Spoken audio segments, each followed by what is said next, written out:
Oke guys, welcome back to Crypto Indonesia bersama gue Toshi, di mana kita akan membahas segala sesuatu yang berhubungan dengan cryptocurrencies dan blockchain.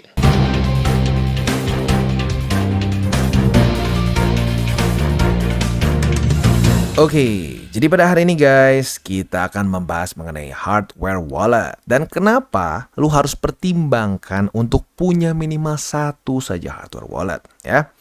Nah, mungkin alasan pertama dulu yang langsung mungkin udah kepikiran oleh beberapa dari lu nih, ya. Yaitu adalah gimana kalau exchangernya bangkrut. Contoh yang paling menyakitkan adalah di tahun lalu, di mana kita tahu FTX, salah satu exchanger terbesar di dunia, ternyata bangkrut dan menggunakan dana nasabah dengan tidak dengan semena-mena lah kasarnya ya. Sehingga akhirnya orang semua mau tarik dan terjadi classic bank run. Sekarang berarti sekitar berapa miliar ya? Gue lupa tepatnya berapa miliar US dollars yang nyangkut di FTX. Sampai sekarang masih jadi kasus. Sam Bankman-Fried nggak tahu nih sekarang masih house arrest atau enggak ya. Tapi terakhir masuk penjara terus di bail out dan ya intinya kacau. Kalau lo punya duit di FTX masih belum bisa ditarik ya. Nah, mungkin buat orang yang udah lebih lama di dunia kripto, ini bukanlah berita baru ya. Seperti yang kita tahu kasus lain yang mungkin arguably secara skill lebih besar adalah Mt. Gox ya. Nah, Mt. Gox ini adalah suatu Tokyo-based cryptocurrency exchange. Banyak yang berpikir ini di US. No, ya, ini tuh di Jepang, ya. Lucunya gini, ini adalah awalnya tuh suatu website untuk tukaran kartu gitu kalau nggak salah. Kartu kayak RPG something gitulah, maka namanya Mt. Gox, nggak nyambung kan sama kripto. Dibeli sama satu orang Prancis, ya jadi ini aneh ya. Namanya Mt. Gox.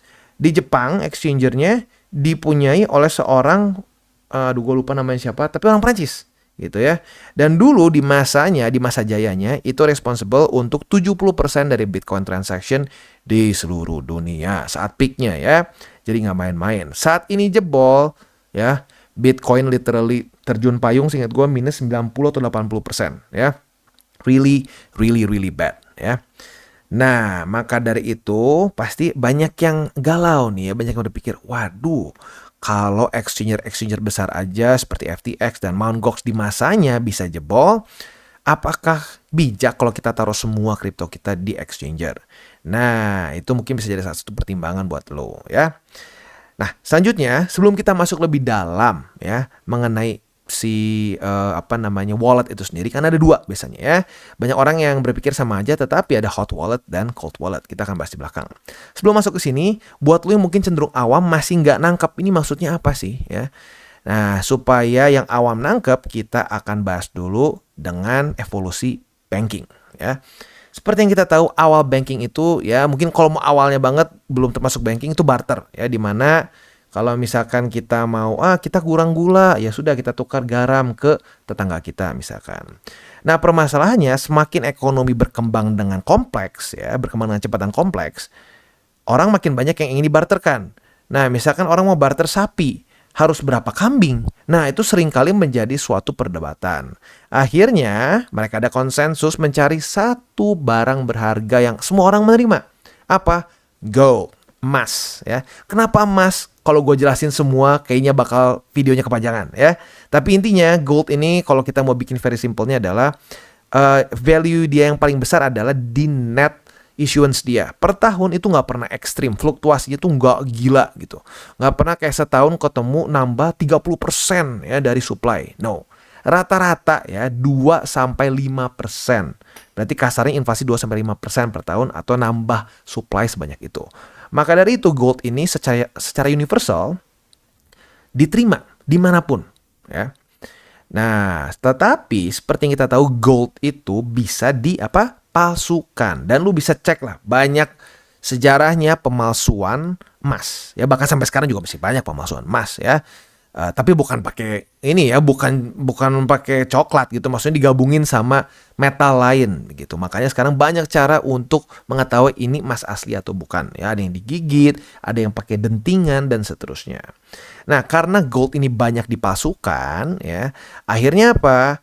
Negara lewat bank mereka meng-issue metal coins yang biasanya itu diukir muka dari penguasa negara tersebut, penguasa pemerintah dan seterusnya lah, pahlawan lah dalam tanda kutip negara tersebut ya. ini sudah ada sebelum Masehi ya, di mana kita tahu ada Kaisar Agustus, ada siapa lagi ya, Alexander the Great. Mereka semua di currency mereka itu yang bisa emas, bisa juga silver dan lain-lain, itu seringkali mengukirkan muka mereka. Tujuannya apa? Selain untuk menunjukkan power mereka adalah untuk mengurangi pemalsuan ya. Jadi kalau kita udah lihat si koin ini dengan muka misalkan si Alexander atau mukanya ya King George dan lain-lain, kita tenang berasa bahwa oke, ini koin asli gitu ya. Nah, tetapi koin asli ini pun nggak jadi bebas dari pemalsuan dan juga repot jujurnya ya. Kebayang misalkan kalau lo misalkan duitnya dikit, emasnya dikit ya nggak masalah ya, cuma punya 3-4 keping ya nggak masalah. Tapi kebayang kalau lo punya 1000 keping, 1 juta keping, gimana mau kita amankannya? Nah, banyak orang yang kepikiran nih bahaya nih kalau emas gua semua gua taruh di rumah, nanti orang ngejarah rumah gua. Nah, maka dari itu perbankan memberikan satu lagi fasilitas, yaitu apa? Mereka bisa menaruh ya emas mereka di bank, dititipkan di bank, dan mereka akan memberikan suatu nota ya. Nah, nota itu adalah primitifnya dari paper money yang kita punya sekarang di dompet. Walaupun sekarang udah mulai mau pensiun juga kayaknya ya. Uang kertas pelan-pelan mulai hilang juga. Nah, jadi awalnya uang kertas itu adalah nota dari bank yang menunjukkan bahwa kita punya sekian banyak emas di bank tertentu. Nah, setelah orang punya nota ini, banyak yang berpikir, kalau gitu kita nggak perlu lagi lah redeem emasnya ya. Emasnya kita taruh aja di bank. Kita transaksinya dengan kertas ini. Nah, maka dari itu banyak yang melakukan transaksi dengan paper money. Tetapi seperti yang kita tahu ya, saat banyak emas ditaruh di bank, seringkali orang hilaf ya. Jadi mereka misalkan punya emas 1 ton, tapi mereka keluarkan nota berapa? 2 ton, 3 ton. Akhirnya apa yang terjadi? Seringkali saat orang melihat bahwa ini perbankan kayaknya bohong nih. Dia mengisu 1 juta ton, ya 1 juta ton note emas gitu. Padahal gue yakin dia nggak punya sebanyak itu. Yang terjadi apa? Bank run. Orang-orang ingin mencairkan semua emasnya. Nah, ini sering kali terjadi. Lu bisa cek bank run yang paling terakhir tuh kapan ya? Bank run yang urusan emas itu mungkin 1900 awal kayaknya ya. Zaman-zaman FDR seingat gue yang terakhir ya. Nah, jadi itu yang sering kali terjadi. Setelah itu kita bisa geser ada ke cek di sini, ada credit card, electronic money. Ini electronic money itu mungkin masuknya ke ini ya, kalau lu pakai GoPay dan kawan-kawan, ini masuk electronic money. Dan lu pakai misalkan lu pakai banking, m-banking gitu ya, itu juga masuk ke sini. Sekarang mulai bergeser ke blockchain, robotics dan machine learning. Nah, sisi buruknya CBDC ya, di mana itu serem, kemungkinan besar kayak gini kesannya ya. Lu punya CBDC misalkan nih, uang dari negara. Nah, saat lu dikirim uang dari negara, uang ini bisa cuma dibelikan hal-hal tertentu. Nah, itu serem ya.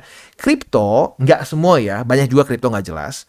Tapi ya kalau kita ngomong Bitcoin lah. Nah, Bitcoin ini supply-nya tidak bisa diganggu-gugat dan tidak ada pensensoran kita harus beli apa-apa ya. Nah, sekarang hubungannya dengan ledger apa? Ini basically ledger itu seperti kita bisa kembali ke titik sini di mana kita punya kontrol 100% terhadap aset kita ya. Tetapi nggak ribet kayak kita naruh emas gitu ya. Kalau misalkan kita punya 1 ton emas, tadinya kita nggak tahu mau taruh di mana di rumah, dengan hardware wallet hanya dengan sekecil ini, lo bisa selipkan ke dompet lo bisa selipkan ke kaos kaki lo dan seterusnya. Maka dari itu, kenapa saat ya contoh paling terakhir tuh Ukraine ya, di Ukraine banyak orang-orang kabur ya, aset mereka itu dikemanain? Banyak ditaruh di kripto ya. Taruh kripto, mereka bisa tinggal selipin kemana, beres ya. Nah, itu dia kenapa lu mungkin harus pertimbangkan punya hardware wallet ya, karena convenience-nya. Lu bisa isi dengan jumlah yang gini loh. Kalau lu duit kertas, lu gak akan bisa bawa, emas keberatan juga gitu. Dengan ini lu bisa taruh ratusan sampai mungkin triliunan rupiah pun bisa lu masukkan ke dalam ya device yang sangat kecil ini ya. Dan rata-rata orang bahkan nggak tahu apa device ini ya. Makanya kenapa kita harus pertimbangkan ya. Tetapi perbedaannya apa sama MetaMask ya? Apa sih bedanya ya?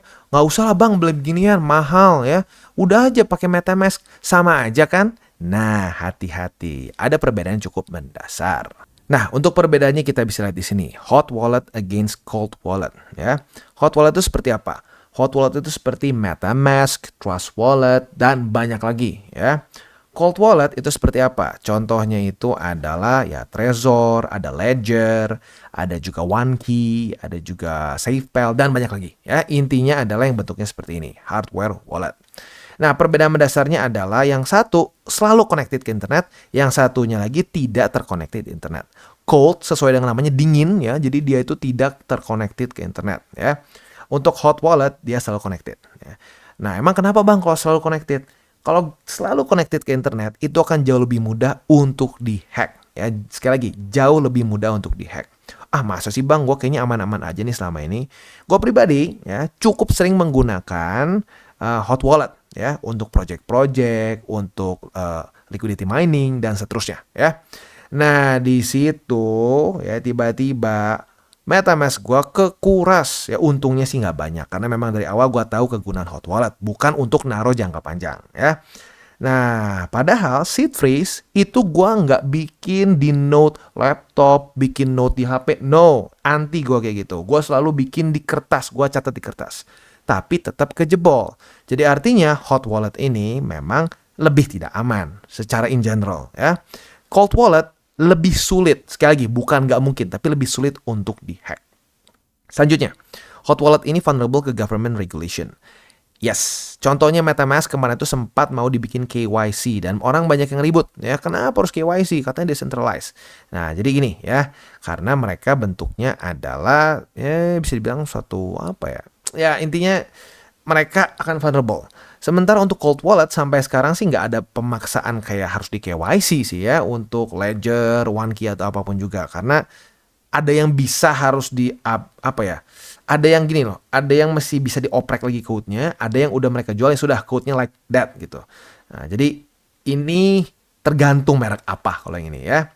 Nah, selanjutnya kegunaannya. Jadi gini, hot wallet ini bukannya nggak guna ya. Hot wallet ini berguna untuk kita misalkan mau pakai ke misalkan ya mau ke DeFi project tertentu, ke DEX tertentu, gua sarankan pakai hot wallet, jangan pakai cold wallet. Karena kalau pakai cold wallet bahaya, takutnya kena phishing gitu ya. Jadi kalau gua pribadi misalkan lu mau misalkan lu pengen pengen farming ya, liquidity farming gitu. Nah, dari cold wallet tuh pindahin ke hot wallet. Dari situ, nah lu bisa staking, bisa apapun di berbagai macam DeFi project lain dengan jumlah yang jauh lebih kecil. Cold wallet untuk jangka panjang. Jadi dua-duanya ada gunanya ya. Ini untuk jangka panjang, wah gue mau hold Bitcoin gue sampai cycle ini beres 3-4 tahun ke depan misalkan. Masukin cold wallet.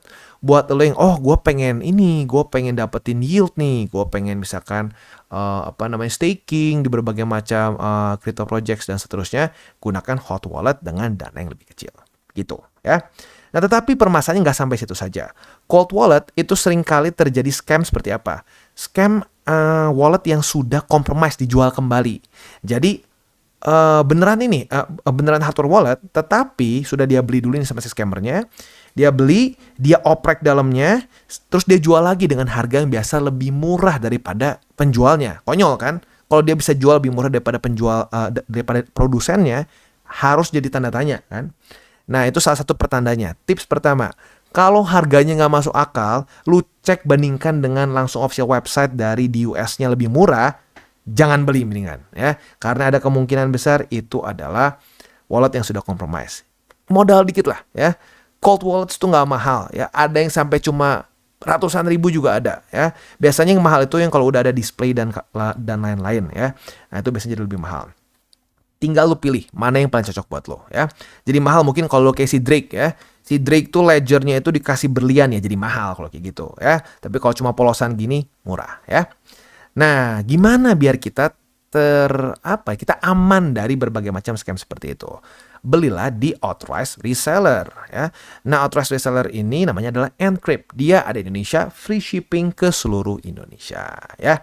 Nah, jadi di sini kita bisa lihat ada berbagai macam brand, ada SafePal, Cool Wallet, ada Ballet, ada OneKey, Trezor, dan seterusnya. Gue pribadi udah pernah review 2 ya, Ballet dan juga OneKey. Buat lo yang belum nonton silakan, nanti gue mungkin akan taruh di description link di bawah, bisa nonton videonya. Dan kalau gue pribadi sudah dapat, gue udah review juga, semua masih di seal dari mereka ya, dan gue pribadi sudah pakai, aman. Ya, jadi lagi-lagi hati-hati, jangan ngirit-ngirit nggak jelas di bagian yang paling penting gitu ya. Lu pengen aman malah boncos. Udah ada yang pernah kejadian ya. Ya gue pernah lihat ada orang curhat lah di ini ya di Twitter kalau nggak salah. Aduh udah beli, ya gue nggak sebut lah brandnya apa ya. Pokoknya ada satu hardware wallet yang dia beli. Aduh udah capek-capek beli ini. Taunya tiba-tiba dananya gue masukin habis, hilang langsung ya.